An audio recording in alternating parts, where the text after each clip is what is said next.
উপস্থিত ভাই ও বোনেরা, সাংবাদিক বৃন্দ, সালাম আলাইকুম। আমি গত রোজার ঈদে আপনার বহু বছর পরে গ্রামে ঈদ করেছি এবং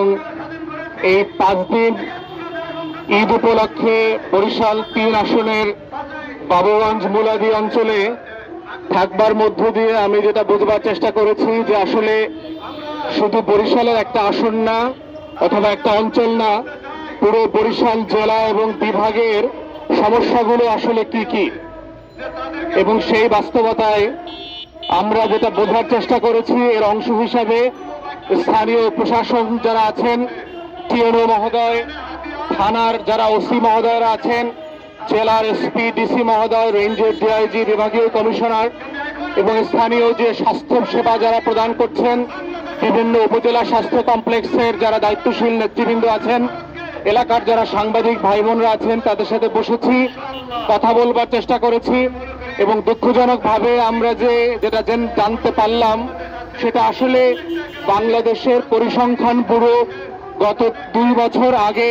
বাংলাদেশ সরকারকে যে প্রতিবেদন দিয়েছে তার সাথে খুবই সামঞ্জস্যপূর্ণ। আপনারা জানেন পিবিএস বাংলাদেশের যে পরিসংখ্যান ব্যুরো আছে তারা বাংলাদেশের যে গরিব জনগোষ্ঠী আছে তাদের একটা মানচিত্র তৈরি করেছে 2023 সালে, যেটার মধ্য দিয়ে তারা বুঝবার চেষ্টা করেছে যে বাংলাদেশ এই রাষ্ট্রের 53 বছর পরে সবচেয়ে গরিব মানুষগুলো কে কোন জেলাতে এবং বিভাগে বাস করছে। এবং সেই বাস্তবতায় যেটা উঠে এসেছে, বাংলাদেশের সবচেয়ে গরিব মানুষদের প্রায় 27% বাস করে হচ্ছে বরিশাল বিভাগে। আজ থেকে 20 বছর আগে যেটা আমরা জানতাম যে রংপুর বিভাগ নাকি মঙ্গা পীড়িত, রংপুর বিভাগ নাকি দুর্ভিক্ষ পীড়িত,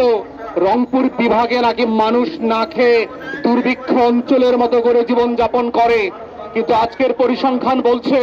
বাংলাদেশ রাষ্ট্রের সেই মঙ্গা কবলিত রংপুরে পরিণত হয়েছে দেশের এক সময়কার সুজলা সফলা শস্য শ্যামলা ধান নদী খালের বরিশাল। যেটা খুব দুঃখজনক। বাংলাদেশ রাষ্ট্রের যে উন্নয়নের গল্প আমরা গত 16 বছর ধরে ফ্যাসিবাদের আমলে শুনেছি, এই রাষ্ট্র নাকি সিঙ্গাপুর হয়ে গেছে, এই রাষ্ট্র নাকি কানাডা এবং মালয়েশিয়ার মতো হয়ে গেছে, এই রাষ্ট্র নাকি সুইজারল্যান্ডের মতো উন্নত হয়ে গেছে, তাহলে ঠিক একই সময়ে এই উন্নয়নের কল্পচারিত যে পরিসংখ্যান ব্যুরোর রিপোর্ট যেটা ফ্যাসিবাদের আমলে করা হয়েছিল, তাহলে আমার রাষ্ট্রের একটা বিভাগ কেন উগান্ডার মতো, হাইতির মতো, ইয়েমেনের মতো দরিদ্র পীড়িত অঞ্চলে পরিণত হয়ে গেছে? এইটা তো ডেভেলপমেন্টের যে ন্যারেটিভ, উন্নয়নের যে গল্প কথা বলা আমরা শুনেছি গত 16-17 বছরের এই হাসিনার ফ্যাসিবাদে আমলে, তার সেই গল্পের সাথে মিলছে না। আমরা বারবার বোঝার চেষ্টা করেছি এবং একই সাথে বলছি এটা ন্যায্যতার প্রশ্ন,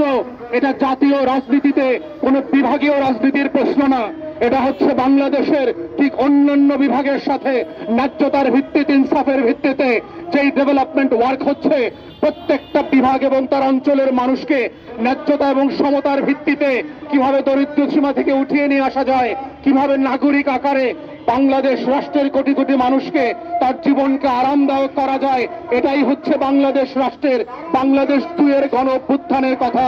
অন্তর্বর্তীকালীন সরকারকে মনে করিয়ে দিচ্ছি, গণ অভ্যুত্থানের 2024কে ভুলে যাবেন না। আপনাদেরকে 1400 শহীদের রক্তের কথা মনে করিয়ে দিচ্ছি, আপনাদেরকে 24,000 প্রতিবন্ধী মুক্তিযোদ্ধার কথা মনে করিয়ে দিচ্ছি,